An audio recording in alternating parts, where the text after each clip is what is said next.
আজকের এই ভিডিওটা অতি গুরুত্বপূর্ণ। দেখা মাত্র প্রত্যেকটা বাংলাদেশী নাগরিক এটা ভিডিওটা শেয়ার করে দিবেন, কারণ আমি যে তথ্যগুলো দিচ্ছি। হ্যালো বন্ধুরা, আশা করি সবাই ভালো আছেন। রাত্রিকালীন আপডেট মানে বাংলাদেশের খবরাখবর নিয়ে চলে এলাম। অনেকেই মানতে চাইছে না যে বাংলাদেশের সেনাবাহিনীর মধ্যে একটা বিরাট বড় সমস্যা চলছে এবং বেশ কিছু মেজর জেনারেলের উপরে কিন্তু খাড়ার ঘা নেমে আসতে চলেছে। আমি বলছি না তাদেরকে গ্রেপ্তার করা হয়েছে, না, গ্রেপ্তার করা হয়নি।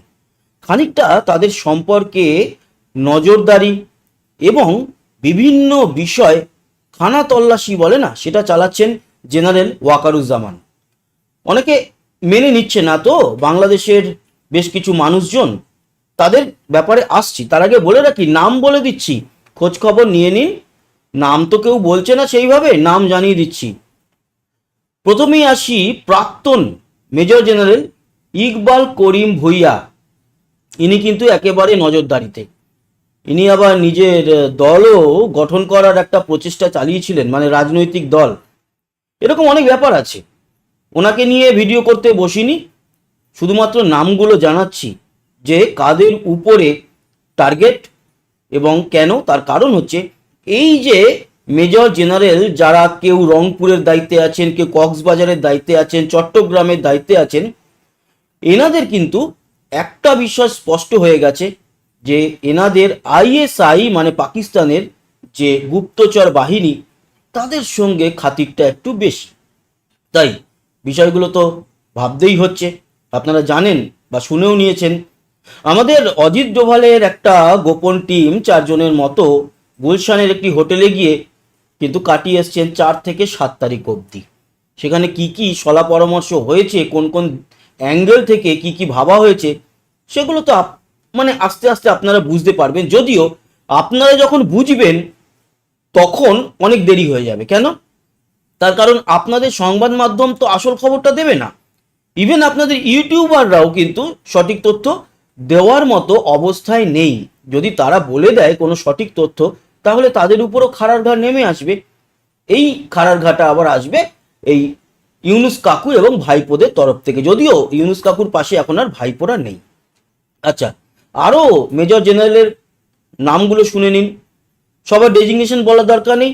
মেজর জেনারেল মীর মুশফিকুর রহমান, যিনি আছেন 24তম পদাতিক বাহিনীর জিওসি হিসাবে, তো ওনার ডেজিগনেশন বললাম। বাকি ডেজিগনেশন এখানে সবার লেখা আছে, কোন জায়গায় আছে এই মুহূর্তে সমস্তটাই রয়েছে। আমি শুধু নামগুলো বলছি। Major general Abu Hasnat, major general Hussain Mohammad Ataur Rahman, এছাড়া মেজর জেনারেল মোহাম্মদ কামরুল হাসান, মোহাম্মদ আসাদুল্লাহ মিন, আব্দুল আজুল আলাম, রিজওয়ানুর রহমান, সবাই মেজর জেনারেল। কেউ রংপুরের দায়িত্বে, কেউ চট্টগ্রামের। তারপর জাহাঙ্গীর মাহমুদুল্লাহ, এস এম কামাল হোসেন। এই যে নামগুলো আপনাদের সেনাবাহিনীর মেজর জেনারেল, তাদের একটু খোঁজ খবরটা নিন। গ্রেপ্তার কাউকে করা হয়নি, কিন্তু সবার মাথার উপরে খাড়ার ঘা। কেন? আইএসআইকে নিয়ে গেছিল একেবারে গাজীপুরে, আপনাদের বাংলাদেশের যে অস্ত্র কারখানা আছে সেখানে। সেখানে নাকি পাকিস্তানের একটি এক্সটেনশন ওয়ার্ড খোলা হবে, যেখানে পাকিস্তানের লোকজন এসে যুদ্ধাস্ত্র তৈরি করবে। যদিও বাংলাদেশের সেনাপ্রধান জেনারেল ওয়াকারুজ্জামান সেটিকে আপাতত রদ করে দিয়েছেন, যেটা বাংলাদেশের জন্য ভালো। তার কারণ এমনিতেই দেখতে পাচ্ছেন ধর্ষণ, খুন, ডাকাতি, রাহাজানি এটা আরো বেড়ে যেত। কিন্তু বাংলাদেশের মানুষ খবর পেয়ে যাচ্ছে, ভারতের তরফ থেকে, পশ্চিমবঙ্গের তরফ থেকে, কলকাতার তরফ থেকে খবর পেয়ে যাচ্ছে। বাংলাদেশের যারা এই মিডিয়া, ইউটিউবার, তারা কিন্তু আসল খবরটা দিচ্ছেন না। আসলে এই পুরো বিষয়ের উপরে আমার একটা ছোট্ট গল্প মনে পড়লো, যেটা আপনাদেরকে না শোনালেই নয়। তবে এই গল্পটা জোকস হিসাবে নেবেন। বিষয়টা কি জানেন তো? একটি গ্রামে মুখার্জি বাবু বলে একজন লোক ছিলেন এবং ওনার অবশ্যই ফ্যামিলি, মুখার্জি গিন্নিও ছিলেন। তো ওনাদের পরপর পরপর 4 মেয়ে হয়েছে। এবার গ্রামের দিকে কি হয়, ছেলে না হলে সেই কথা শোনায় না, বাড়ির বউকে ছেলেকেও বলে, কিরে তোর একটা ছেলে হলো না। এই বিষয়ের উপরে বা এই কথা শুনতে শুনতে তিতিবিরক্ত হয়ে গিয়ে এই মুখার্জি বাবু আবারও ঠিক করলেন যে আবার আমরা একটি সন্তান নেব। এবারও মুখার্জি গিন্নি প্রেগনেন্ট হলেন। প্রেগনেন্ট হওয়ার পর উনি যথারীতি হাসপাতালে গেলেন। এবার কিন্তু মুখার্জি বাবু কারুকে ডাকেননি এবং যখন হসপিটালে গেলেন ডেলিভারির পর তিনি গিয়ে ওয়াইফকে জিজ্ঞেস করলেন কি হয়েছে, বললো এবারও মেয়ে হয়েছে। বলে ঠিক আছে, তুমি জানো, আমি জানি, বাকি যেন আর কেউ জানতে না পারে, আমাদের আত্মীয় স্বজন পাড়া প্রতিবেশী কেউ যেন জানতে না পারে আমাদের মেয়ে হয়েছে। আমরা বাইরে সবাইকে বলে বেড়াবো আমাদের ছেলে হয়েছে। এইসব প্ল্যান প্রোগ্রাম করে তো ছেলে হয়েছে বলে সবাইকে মিষ্টি ফিষ্টি খাইয়ে আত্মীয় স্বজন বাড়ি পাড়া প্রতিবেশী সবাইকে মিষ্টি ফিষ্টি খাইয়ে স্বামী স্ত্রী তার এই পঞ্চম বাচ্চাটিকে নিয়ে, যেটি আসলে মেয়ে কিন্তু ছেলে একটা ভেষ পরিয়ে তাকে নিয়ে আসা হলো এবং তার গিন্নিকে ইনস্ট্রাকশন দিয়ে দিল যে আত্মীয় স্বজন পাড়া প্রতিবেশী কারুর সামনে ওর জামা প্যান্ট চেঞ্জ করবে না, অন্তত প্যান্ট চেঞ্জ করবেন না। বোঝা গেল আমি কি বলছি? প্যান্টটা চেঞ্জ করবে না কারুর সামনে, বাকি ছেলের হিসাবেই সমস্ত কিছু ওর পরিচয় ঘটে যাচ্ছে বাইরে। তো যখন অন্নপ্রাশন হবে, এখন অন্নপ্রাশন তো করতে হবে, অন্নপ্রাশনে ওর নাম দিয়েছে, একটা ছেলেরই নাম দিয়েছে রাজা। তো এইবার এই সমস্ত ঘটনার পর যে অন্নপ্রাশনে আত্মীয় স্বজন এসছে এবং বউকে মুখার্জি বাবু বলে দিয়েছেন যে যাই ঘটে যাক, বাথরুম করলেও ওকে আলাদা ঘরে নিয়ে গিয়ে জামা কাপড় ছাড়াবে, চেঞ্জ করবে, কিন্তু আত্মীয় স্বজনের সামনে চেঞ্জ করবে না। ওর বউ মোটামুটি রাজি, যে কারণ এতদিন বাদে যখন মিথ্যা হলেও সবাই জেনেছে যে ছেলে হয়েছে, বাড়ির লোকজন সব খুশি যে হ্যাঁ বংশের প্রদীপ জ্বালানোর জন্য এসছে। এবার এই অন্নপ্রাশনে আত্মীয় স্বজন সবাই এসছে, বাবা মা দুজনেই এই আসলে মেয়ে কিন্তু ছেলে সাজিয়ে রাখা বাচ্চাটিকে আগলে রেখেছে।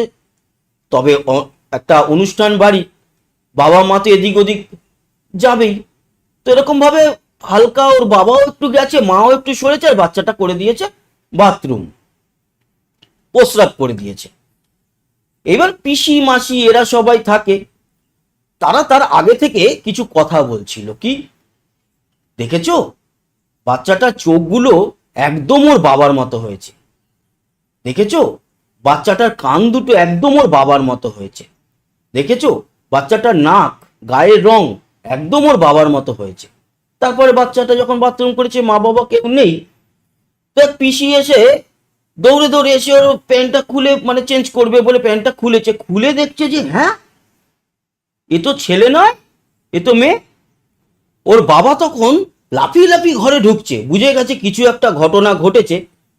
তখন এসে ওই দৃশ্য দেখে সবাই যখন হতভম্ব গালে হাত দিয়ে বসে আছে, তখন বলছে ও চোখ বাবার মতো, গায়ের রং বাবার মতো, কান বাবার মতো, নাক বাবার মতো, মায়ের মতো কি কোনো একটা জিনিস হবে না? তো এই হচ্ছে ব্যাপার। বাংলাদেশের যে মিডিয়া, সেই মিডিয়াও কিন্তু এই মেয়েকে ছেলে হিসাবে লোকের সামনে দেখাচ্ছে, কিংবা ছেলেকে মেয়ে হিসাবে দেখাচ্ছে। যাই হোক না কেন, পুরো ঘটনা যা ঘটছে সেটা লুকানোর চেষ্টা করছে। তবে হ্যাঁ, আমরা তো চুপচাপ বসে থাকবো না, আর বসে নেই। আমাদের কলকাতার ইউটিউবার বাহিনী, আমি কারোর নাম বলছি না, সবাই সবাইকে আমরা চিনি, আমরা কিন্তু যথেষ্টভাবে দক্ষতার সাথে সঠিক কাজ করে যাচ্ছি। ইভেন এটাও আমি বলছিলাম যে এত লুকাচ্ছে বাংলাদেশের মিডিয়া ইউটিউবাররা এবং ভুল প্রমাণ করার চেষ্টা করছে মানে আমাদের মিডিয়াকে, তাতে দেখা যাবে যে কয়েকদিনের মধ্যে শেখ হাসিনা বাংলাদেশে প্রবেশ করে গেছেন। আমরা খবর বলছি, আমরা জানাচ্ছি যে বাংলাদেশের সেনা প্রধানের একেবারে সাহায্য নিয়ে শেখ হাসিনা প্রবেশ করে গেলেন, সাপ মুক্তি ঘটল জেনারেল ওয়াকারুজ্জামানের, এই খবর আমরা বলছি। আর সেই সময় ইনিয়ে বিনিয়ে কিছু ইউটিউবার বাংলাদেশে তারা কি বলছে, ভারতের মিডিয়া এরকম বলছে কিন্তু এটার সঠিক কোনো তথ্য নেই। আর যখন আরো বড় কিছু ঘটে যাবে তখন 4 দিন বাদে এসে বলবে কি হ্যাঁ বাংলাদেশে প্রবেশ করে গেছেন আজ থেকে 4 দিন আগে শেখ হাসিনা। এবার আওয়ামী লীগ অনেক উজ্জীবিত হয়ে উঠছে। ওই যে আপনি ইন্টারনেট দেখবেন, যারা ইন্টারনেট, এখন তো সবাই ইন্টারনেট ব্যবহার করেন, এই ইন্টারনেট ব্যবহার না করলে আপনি আমার ভিডিওটা দেখছেন কি করে? গুগল ক্রোম খুলবেন, হাই লিখবেন, চলে যাবে। তারপরে মজিলা খুলবেন, চলে যাবে। আর মনে আছে পুরানো ইন্টারনেট এক্সপ্লোরার, যেটা একেবারে উইন্ডোজের সাথে আসতো, সেটাতে হাই লিখবেন, 5 ঘন্টা বাদে গিয়ে হাই পৌঁছাবে। সেই রকম টাইপের অবস্থা হয়েছে বাংলাদেশের মিডিয়ার। বাট বাংলাদেশের মানুষজনের হাতে ইন্টারনেট আছে, তারা সবসময় ব্যবহার করছে। তবে তাদের মধ্যেও এখনো বেশ মানুষকে ইন্টারনেট ব্যবহার করলেই নয়, আর একটু ভিতর থেকে শিক্ষিত হতে হবে। দেখুন, স্কুলে গিয়ে কলেজে গিয়ে পড়াশোনা করে শিক্ষিত হওয়াটা একটা আলাদা ব্যাপার, আর সামাজিক শিক্ষাটা আলাদা ব্যাপার। সামাজিক শিক্ষা কিন্তু স্কুল কলেজে হয় না, সামাজিক শিক্ষা সমাজ থেকে নিতে হয়। আমরা কেন বলছি, আমাদের কি লাভ আছে? আমরা চেষ্টা করছি সত্যটা তুলে ধরার জন্য। কেন? কারণ বাংলাদেশের সাধারণ মানুষকে ভুল বোঝানো হচ্ছে। ইভেন বলুন না, আপনারা নিজেরাই বলুন, এই যে এত হই হই রই রই করে এই যে মোহাম্মদ ইউনূসকে আনা হলো প্রধান উপদেষ্টা হিসাবে, তিনি বাংলাদেশকে কি শান্তি দিতে পেরেছে তাদেরকে স্বস্তি? না, উল্টে তিনি এসে লাভ কার হয়েছে? ওনারই লাভ হয়েছে।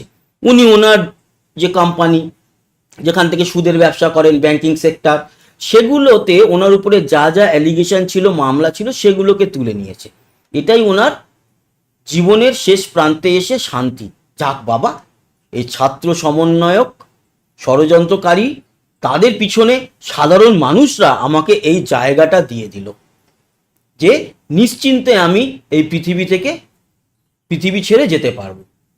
কারণ মৃত্যুর আগে ওনার নামে যা মামলা সেগুলো হটিয়ে দিল। এবার দেখুন, আবার সেই মামলা রিলঞ্চ করতে অন্য গভর্নমেন্ট আসার পর যা সময় চলে যাবে, সেই সময় পর্যন্ত উনি বেঁচে থাকুক 1000 বছর, কিন্তু এই মামলা রিলঞ্চ করে তার বিরুদ্ধে আবার স্টেপ নেওয়ার আগে উনি পৃথিবী ছেড়ে চলে যাবেন, এটুকু গ্যারান্টি।